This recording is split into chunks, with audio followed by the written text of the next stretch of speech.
Hey everyone, welcome back to Class Bites, your place for quick and easy lessons that make learning simple and fun. Hope that you liked our previous clip where we found out how does the tectonics events control earthquakes and volcanoes. Today's topic is about the processes that lead to the formation of mountain ranges. Grab a few minutes and let's learn something new together. Mountain ranges, with their towering peaks and dramatic slopes, are some of the most striking features of the Earth's surface.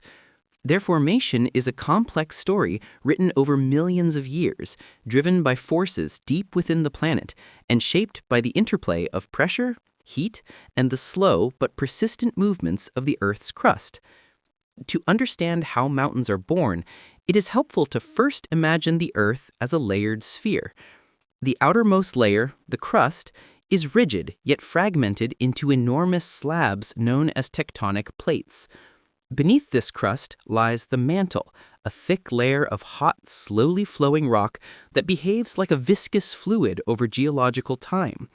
It is the motion within this mantle that propels the plates above it, setting the stage for the grand processes that give rise to mountains.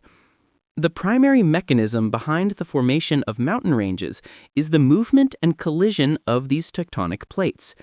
Plates can move apart, slide past one another, or collide. When two plates converge, the immense pressure created by their collision forces the crust upward and inward, producing folds, faults, and uplifts that eventually rise into mountains.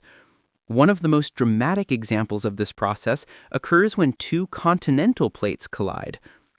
Continental plates are relatively light and buoyant compared to oceanic plates, so instead of one plate being pushed beneath the other, they tend to crumple against each other, much like two cars colliding and bending metal upon impact. This crumpling generates vast folds in the crust, stacking layers of rock upon one another and slowly elevating enormous stretches of land. The towering Himalayas, for instance, owe their existence to such a continental collision, where the immense pressure between the converging plates forced the land upward over countless millennia. While the collision of continental plates is a principal driver, mountains can also form at subduction zones, where an oceanic plate is pushed beneath a continental plate. In these regions, the denser oceanic plate dives deep into the mantle, and as it sinks, it begins to melt due to the intense heat and pressure. This melting generates magma, which rises through weaknesses in the overlying continental crust, creating volcanic activity. Over long periods, repeated eruptions and the accumulation of lava and ash can form chains of volcanic mountains, which may join together to form more extensive mountain ranges. The Andes in South America illustrate this phenomenon, where the ongoing subduction of an oceanic plate beneath the continent has produced a long chain of towering peaks, many of which remain volcanically active. Another significant process contributing to mountain formation is the folding of rocks due to compressional forces. When tectonic plates push against each other, sedimentary rocks that were once laid down in horizontal layers may bend and warp rather than break immediately. These bends, or folds, create ridges and valleys that, over geological time, can grow into substantial mountain systems. The folding process is often accompanied by faulting, where the stress becomes too great for the rocks to bend, causing them to fracture and move along fault lines. The combination of folding and faulting not only raises the surface, but also contributes to the jagged and varied topography that characterizes mountain ranges. Erosion and weathering, though often thought of as destructive, play an essential role in shaping and sometimes even aiding the growth of mountains. As mountains rise, they are continually exposed to wind, water, ice, and temperature changes, which wear down the rocks and redistribute sediments. Surprisingly, this wearing away can enhance the elevation of mountains in some circumstances. The removal of material from the mountain slopes can reduce the weight pressing down on the crust beneath, allowing the underlying rock to rebound and rise, a process known as isostatic adjustment. This interplay between uplift and erosion ensures that mountains are not static monuments, but dynamic features continually being sculpted over time. The role of volcanic activity in mountain formation cannot be overstated. While many mountains arise from the collision and compression of tectonic plates, others are born entirely from volcanic processes. When magma from the mantle reaches the surface, it erupts as lava, ash, and volcanic gases, gradually building up layers that solidify into mountainous structures. Repeated eruptions over thousands or millions of years can produce enormous volcanic mountains with steep slopes and sometimes massive calderas. In some regions, these volcanic mountains cluster together, forming ranges that mirror the more traditional collision-driven mountains in height and prominence. Mountain ranges are often the product of multiple interacting forces rather than a single process. For instance, in regions where continental plates have collided, volcanic activity may still occur if there are pockets where the crust has fractured and magma has found a path to the surface. Similarly, folded mountains can be shaped further by erosion, glaciers, and river systems that carve valleys and sharpen ridges.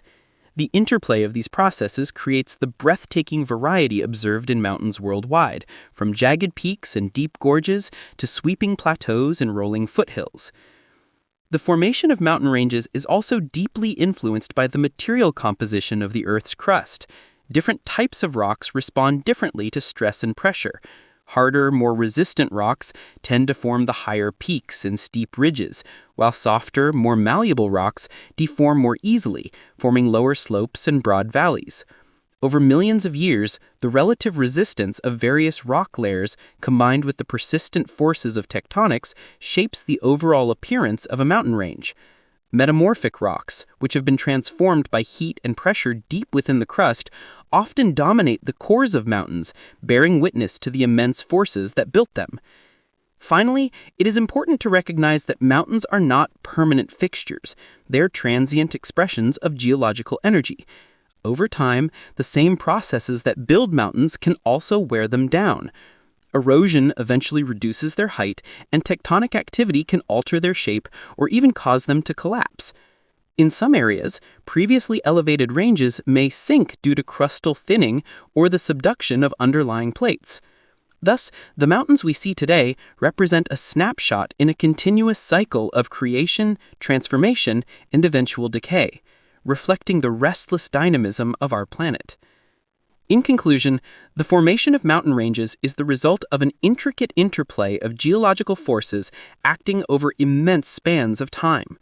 Tectonic plate collisions, subduction, folding, faulting, volcanic activity, erosion, and the varying composition of the Earth's crust all contribute to the majestic elevations and varied landscapes that define mountain systems. Mountains are not merely physical features, but records of the Earth's history, chronicling the relentless movement and transformation of the planet's surface. They rise through the gradual accumulation of stress and the persistent push of plates, shaped further by the forces of erosion and the flow of magma beneath the surface.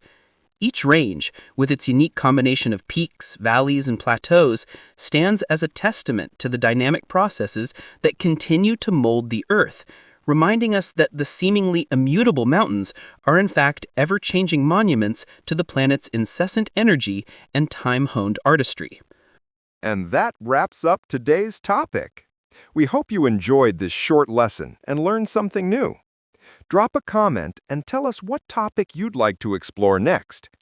Don't forget to like and subscribe to Class Bites to keep learning and growing with us every day.